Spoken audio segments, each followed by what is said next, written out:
back. If you've been watching our newscasts, you've heard us report about a pretty staggering rash of shootings all over the GTHA. 4 of them yesterday alone, with triple shootings in Bowmanville and Hamilton, a teen shot in Brampton, and of course the Etobicoke shooting late last night where 5 people were shot, 1 fatally. CTV's public safety analyst and former OPP commissioner Chris Lewis joins us live now. Chris, thanks for joining us. We routinely see gun crime increase in the summer. Let's start there. Why is that, Chris? I really think the summertime is more likely to see gun violence given the number of people that are outdoors. People, for example, in school parking lots or in parks or walking the streets outside of clubs, things like that tend to attract more of an opportunity for people to shoot other people. Generally speaking, not necessarily just random shootings like some of the multiple shootings we've seen in the States, but many gang related, because people are easier targets when they're out walking the streets. Right. Chris, 3 of 4 of yesterday's shootings involved more than 1 victim.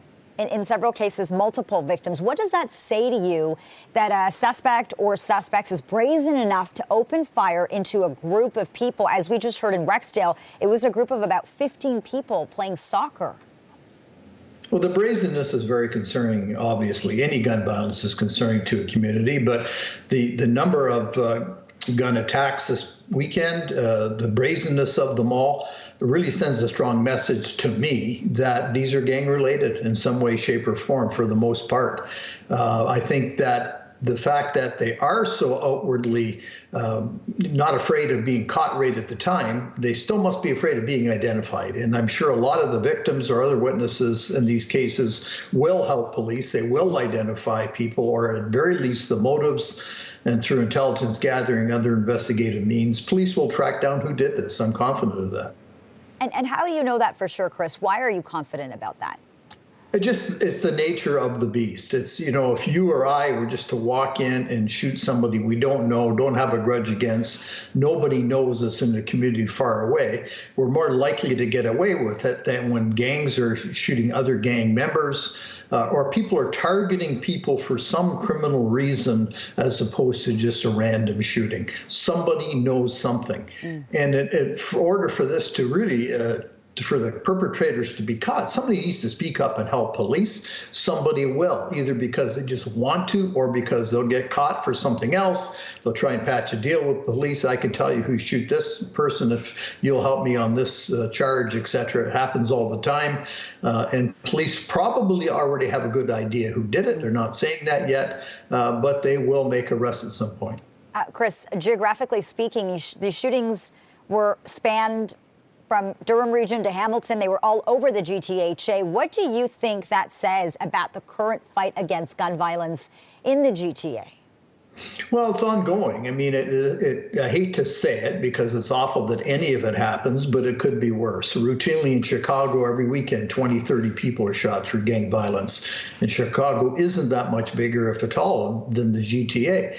What it says to me as well is the continual flow of illegal guns from the U.S. into Canada is really behind a lot of the ability, at least, to carry out these violent acts. And police need to keep doing what they're doing. The feds need to belly up to the bar even more in terms of border security, not just cars going out, but guns coming in. It's all important. Of course, we talk about CBSA and potential contract disputes. All of that fits into the big picture of the ability of bad people to get bad guns into this country and risk public and officer safety. And do police services in jurisdictions track these sorts of big crime events in other regions? And how bad do things have to get before we see them perhaps take their response to the next level?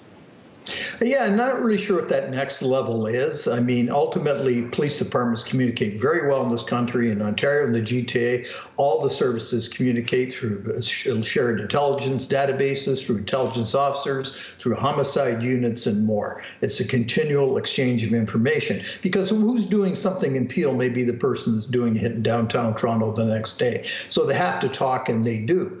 But, as we heard Superintendent Tabner say, resources are what they are, and it's tough to keep track of all of these things, work on them all at once while responding to other calls and trying to keep communities safe. But they will pull it together. They will make arrests, but more will happen undoubtedly before it's over.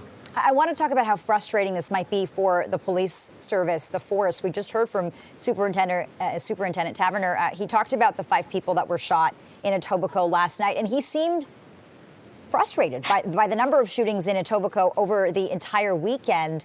What does that got to feel like as a top police official who is not able to point to any solutions when these things happen? The community is overwhelmed. They're looking for answers. And at this point, police aren't able to come up with too many answers. Well, police leaders, police members of all ranks at every community want the best thing for their community. They don't want this to happen. They just as soon not ever get a call for service because it's all been prevented, nothing's happening, etc. That's not reality. So they respond as the best they can with the resources they have. They conduct investigations and gather intelligence and look for sources and gather video and do all that stuff to the best of their ability. And when another one happens, it's so frustrating. It's disappointing for them, and they worry about the public, and they worry about their own safety because, every one of these shootings is maybe seconds away from police arriving at the wrong time or too quickly and ultimately engaging in gunfire and then potential loss of life either way. So it is frustrating, but they're trying their best, and they're doing so 24/7 very bravely and as hard as they can.